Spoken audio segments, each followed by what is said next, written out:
Students, welcome once again in Shri Shyam study point. और जैसे कि आपको पता है ह्यूमन रिप्रोडक्शन हम कर रहे हैं। प्रीवियस लेक्चर के अंदर हमने टेस्टिस के बारे में पढ़ा था। आज हम पढ़ेंगे इंटरनल स्ट्रक्चर, जो हिस्टोलॉजी है टेस्टिस की वो किस तरह से होती है। इंटरनल स्ट्रक्चर की हम स्टडी करेंगे टेस्टिस के। तो ये है cut section of the testis, जो आप देख रहे हो यहाँ पर जो डायग्राम ड्रॉन है। कट सेक्शन आप देखते हैं, इसके अंदर डिफरेंट पार्ट्स कौन कौन से हैं। तो हम पढ़ेंगे आज टेस्ट सेक्शन ऑफ टेस्टिस के बारे में। कट सेक्शन ऑफ टेस्टिस, इसके अंदर हम क्या पढ़ने वाले हैं आज। देखो, द स्ट्रक्चर, मेन जो पार्ट्स हैं टेस्टिस के वो कौन कौन से हैं। तो सबसे पहले हम आउटर कवरिंग से चलते हैं कि आउटर कवरिंग क्या होती है, किस तरह की। मेन ये स्ट्रक्चर है, ये सारी की सारी स्ट्रक्चर पढ़ेंगे। देखकर इसको परेशान ना हो, बहुत इजी स्ट्रक्चर है ये, बहुत इजी लगने वाली है आपको। देखते हैं स्ट्रक्चर। सबसे पहले इसकी आउटर कवरिंग में क्या क्या चीजें आती है। आउटर कवरिंग हम वन बाय वन हर एक पार्ट इसका पढ़ेंगे और उसका फंक्शन के बारे में पढ़ेंगे। तो outer covering of the testis में क्या क्या चीजें आती है। देखो यहाँ पर आपको इस डायग्राम से पता चल रहा है, ये जो डॉटेड लाइन मैंने ड्रॉ की है, it is the one outer covering.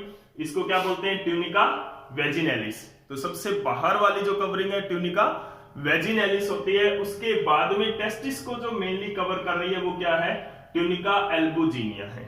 Tunica albuginea is the covering surround the testis. उसके अंदर एक और होती है ट्यूनिका वेस्कुलोसा, जो कि यहाँ पे अच्छी तरह से आपको दिख नहीं रही है, लेकिन इसके अंदर एक और मेम्ब्रेन होती है ट्यूनिका एल्बुजिनिया के अंदर, ट्यूनिका वेस्कुलोसा। तो यहाँ पर 3 मेम्ब्रेन होती है। कौन कौन सी आउटर कवरिंग है, कौन कौन सी, tunica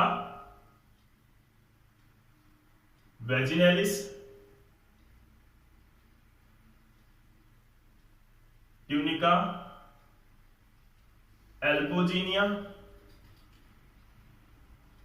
and tunica vasculosa. Clear है, यहां तक क्लियर है सभी को। अगर कहीं पर भी कोई भी प्रॉब्लम हो तो आप कमेंट सेक्शन में मेरे से पूछ सकते हो। तो 3 लेयर्स यहां पर इसके सराउंडिंग है, 3 मेम्ब्रेन जो कवर कर रही है टेस्टिस को, जो प्रोटेक्ट करती है, प्रोटेक्शन देती है टेस्टिस को। अब देखते हैं ट्यूनिका एल्बुजिनिया जो यहां पर है, इसके अंदर एक और चीज होती है। ट्यूनिका एल्बुजिनिया के अंदर ये इनफोल्डिंग बनाती है। अब देखो, अगर कोई चीज इनफोल्डिंग बनाएगी आपकी, यानी कि जो कमरे की या कहीं पर भी जो चारदीवारी है उसके अंदर अगर इनफोल्डिंग्स हो जाती है उसके अंदर, तो वो क्या बनाती है, चैम्बर्स बना देती है, उसके अंदर कंपार्टमेंट्स बना देती है। तो ये जो आप देख रहे हो, ये जो डार्क लाइंस जो आप देख रहे हो, these are nothing but the infolding of tunica albuginea. तो यहां पर क्या है, जो ट्यूनिका एल्बुजिनिया है, ट्यूनिका एल्बुजिनिया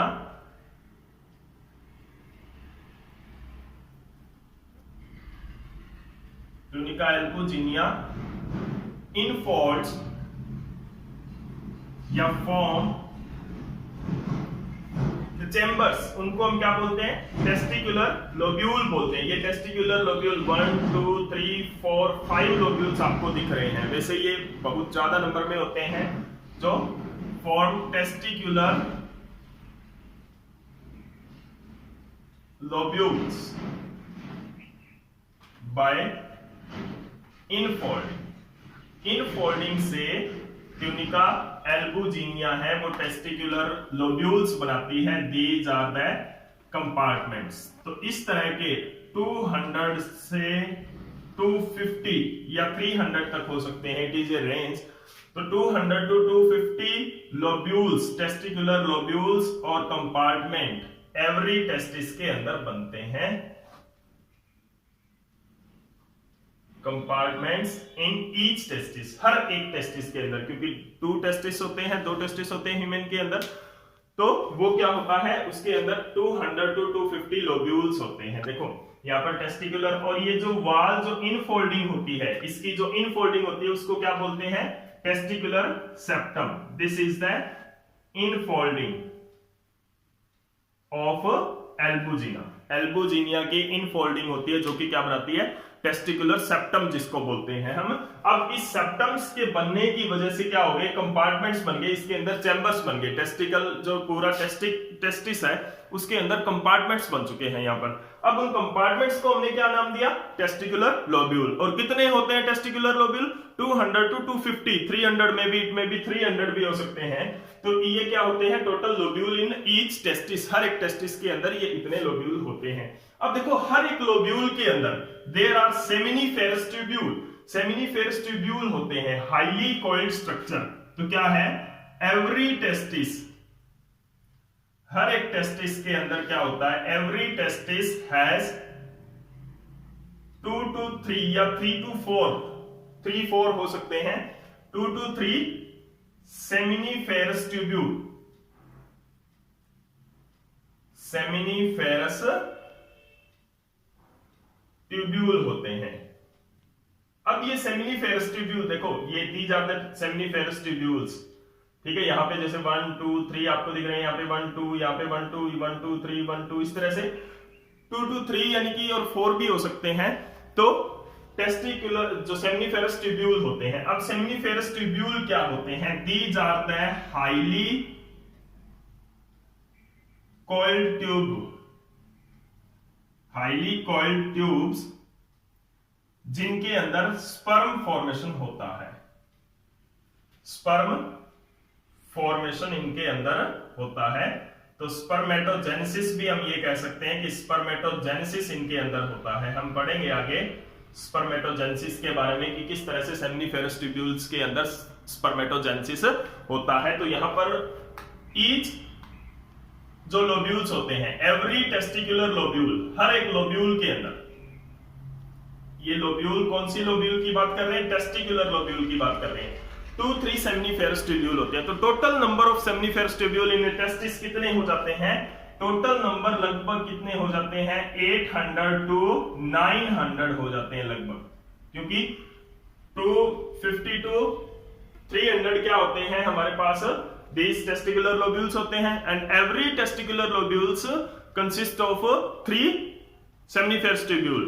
तो नॉर्मली हम 3 मान लेते हैं, तो उसका क्या होगा, 3 टाइम्स हो गया, 800 to 900 क्या होते हैं टोटल सेमिनिफेरस ट्यूब्यूल होते हैं इन ईच टेस्टिस। और सेमिनिफेरस ट्यूब्यूल्स का हम ये मान सकते हैं कि जो मेन फंक्शनल यूनिट जो यहाँ पर टेस्टिस की होती है वो सेमिनिफेरस ट्यूब्यूल होती है। तो this is the seminiferous tubule. अब देखो इनके अंदर क्या होता है, सेमिनिफेरस ट्यूब्यूल्स के अंदर क्या होता है, स्पर्म फॉर्मेशन होता है। यहां पर क्या होगा, स्पर्म फॉर्मेशन होगा इन ट्यूब्यूल्स के अंदर। And this sperm is carried, ये जो स्पर्म है वो कैरिड होता है by a network of tubes. ये देखो यहां पर एवरी जो सेमिनिफेरस ट्यूब्यूल है, जैसे कि ये इस तरह का एक सेमिनिफेरस ट्यूब्यूल हमने बनाया, ड्रॉ करते हैं, ओके। ये सेमिनिफेरस ट्यूब्यूल है, ये सेमिनिफेरस ट्यूब्यूल का ये जो पार्ट है ट्यूबुलर, लास्ट में एंड जो इसका होता है वो क्या होता है, स्ट्रेट ट्यूब में आ जाता है, तो वो कॉइल्ड नहीं रहता है। तो इसको क्या बोलते हैं, जो ट्यूबुली रेक्टी, इसको क्या बोलते हैं, tubuli recti. Tubuli recti is the tube. देखो ये ट्यूब्स आपको यहां पर दिख रही है, जो ये ट्यूब्स जो एंड है इसका, जो कि रेटे टेस्टिस में इस नेटवर्क ऑफ, ये दूसरा पार्ट, नेक्स्ट पार्ट आ गया यहां पर, इस पार्ट के अंदर स्पर्म लेके आती है, जो वो क्या होती है, ट्यूबुली रेक्टी होती है। तो these are the ट्यूबुली recti.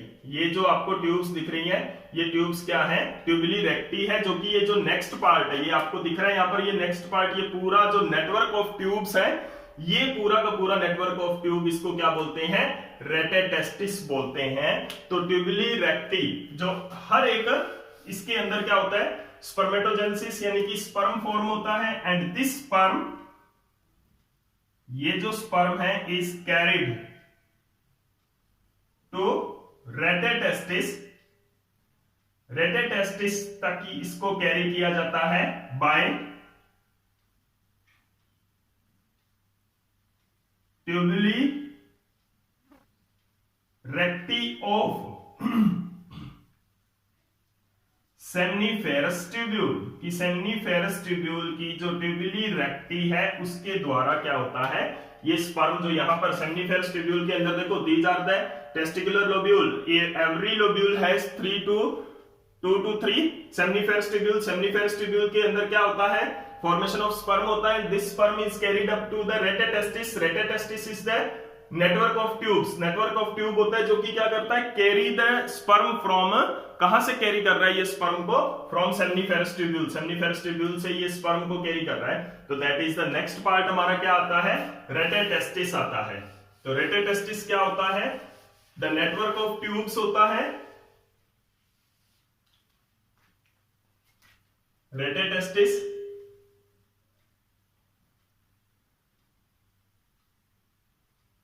Network of tube,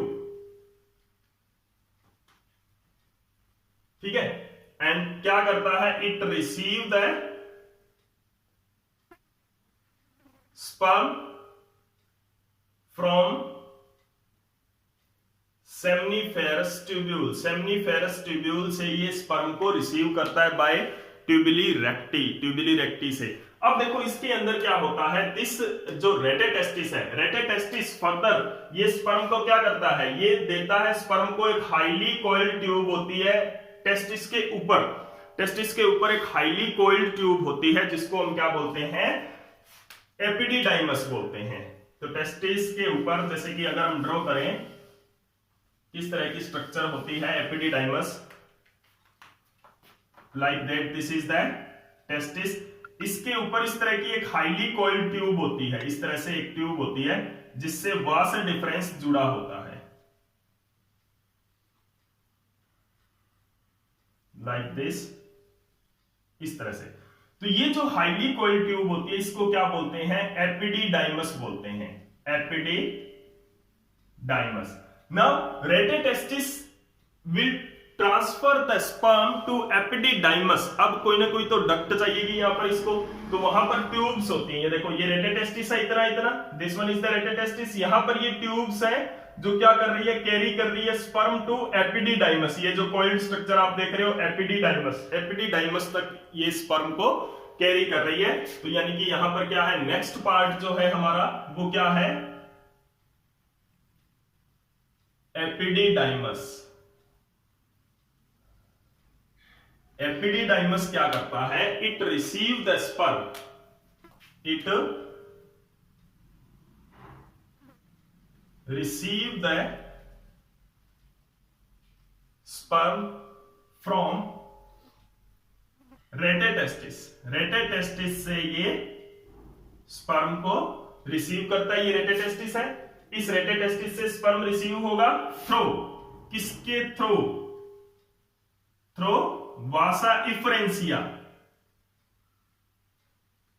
Vasa efferentia. ये देखो this is the Vasa efferentia. ये जो ट्यूब्स है यहां पर जो स्पर्म को रेटेटेस्टिस से एपिडिडाइमस तक लेके जा रही है, इसको हम क्या बोलते हैं, वासा इफ्रेंसिया बोलते हैं। तो वासा इफ्रेंसिया की हेल्प से ये कहां चला जाता है, इस तरह से ट्यूब्स होती हैं, ठीक है, एपिडिडाइमस तक। तो अब एपिडिडाइमस के 3 पार्ट यहां पे आपको दिख रहे हैं। First one is the caput epididymis, second one is the corpus epididymis and the third one is the कोडा एपिडिडाइमस। तो यहां पर जो कैपुट है यानी कि हेड जो है, कैपुट एपिडिडाइमस, यहां पे ये जो बॉडी है उसको क्या बोलते हैं, कॉर्पस एपिडिडाइमस, और जो टेल रीजन है इसका उसको क्या बोलते हैं, कोडा एपिडिडाइमस। तो एपिडिडाइमस के क्या होते हैं, 3 पार्ट्स हमने किए, कौन कौन से, the head part is caput, the body part is corpus and the tail part is कोडा एपिडिडाइमस। तो 3 पार्ट होते हैं। And the sperm is received by Vasa efferentia. Vasa efferentia कहां पर कनेक्टेड होती है, caput, head of the epididymis, caput epididymis के अंदर ये जो रिसीव करता है स्पर्म, वासा इफ्रेंसिया यहां पर इसके लगी होती है। तो this is the caput, this part is the body and this is the tail. और टेल रीजन इसका किसके साथ जुड़ा होता है, वासा डिफरेंसिया के साथ। वासा डिफरेंस जो कि स्पर्म को इससे कैरी करता है और फिर लेके जाता है टेस्टिस से रिप्रोडक्टिव पार्ट्स पेनिस के थ्रू लेके जाता है। तो अब देखो यहां पर जो एपिडिडाइमस है ये रिसीव किया इसने sperm from the rete testis through vasa efferentia. And यहां पर क्या होता है, स्पर्म इज स्टोरेज, स्टोरेज का काम यहां पर होता है। देखो स्पर्म का स्टोरेज का काम यहां पे होता है। तो प्राइमरी जो पार्ट है जहां पर स्पर्म स्टोरेज होता है वो क्या होता है, एपिडिडाइमस। थोड़ा बहुत मामूली सा कहीं रेटेटेस्टिस में, वासा डिफरेंशिया में भी हो जाता है, लेकिन मेन जो प्राइमरी ऑर्गन है वो क्या है, स्पर्म स्टोरेज का एपिडिडाइमस है। तो एपिडिडाइमस के अंदर स्पर्म स्टोर रहता है साथ में, और कैरी करता है ये रेटेटेस्टिस से। जब सेक्सुअल इंटरकोर्स के दौरान जब इंसेमिनेशन होता है, इंसेमिनेशन के दौरान ये स्पर्म जो यहाँ पर स्टोर्ड है एपिडिडाइमस के अंदर, वो स्पर्म है वो रिलीज कर दिया जाता है। ठीक है, अब उसके बाद में क्या होता है, दिस एपिडिडाइमस ये क्या है, उसके बाद में वास डिफरेंस। वासा डिफरेंस नेक्स्ट पार्ट हमारा जो आता है वो क्या आता है, it receive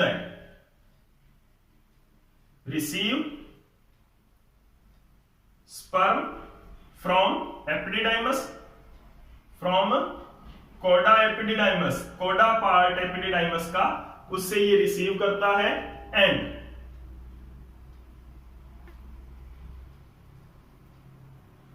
carry it during insemination, carry it for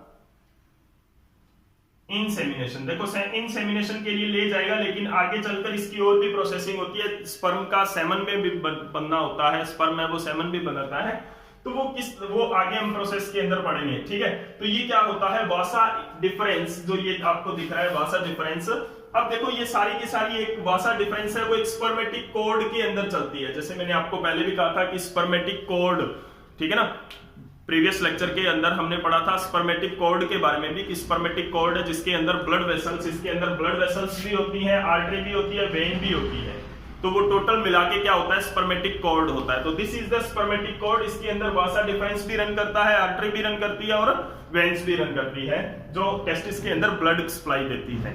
ठीक है, तो अब ये जो स्पर्म है वो कैरी कर लिया जाता है टेस्टिस से थ्रू वासा डिफरेंस। आगे की प्रोसेस हम नेक्स्ट लेक्चर के अंदर पढ़ेंगे कि क्या किस तरह से उस जो स्पर्म है उसकी आगे की प्रोसेस होती है। वासा डिफरेंस के अंदर भी क्या होता है, कुछ एक्सटेंट तक स्पर्म है वो स्टोर भी करते हैं, लेकिन जो प्राइमरी स्टोरेज जो पार्ट है स्पर्म का वो एपिडिडाइमस ही रहेगा।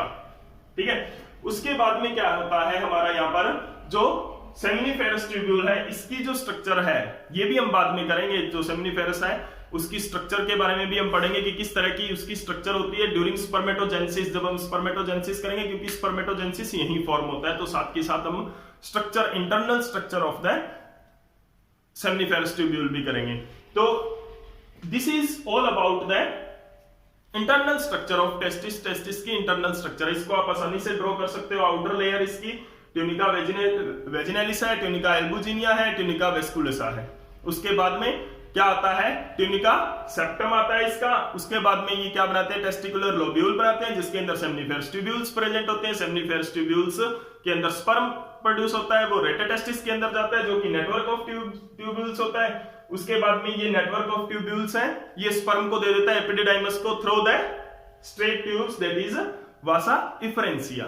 ठीक है, तो this is all about the testis. यहां पे हमने स्पर्मेटिक कोड के बारे में भी जिक्र किया था। तो स्पर्मेटिक कोड के अंदर हमने प्रीवियस लेक्चर के अंदर भी पढ़ा था कि वहां पर क्रीमास्टर मसल्स भी होती हैं इनके अंदर, जो टेस्टिस को होल्ड करता है और वो टेम्परेचर मेंटेन भी करता है। जब हम नेक्स्ट पार्ट में पढ़ेंगे तो देखेंगे कि किस तरह से वो टेम्परेचर मेंटेन करता है, क्रीमास्टर जो मसल्स होती हैं।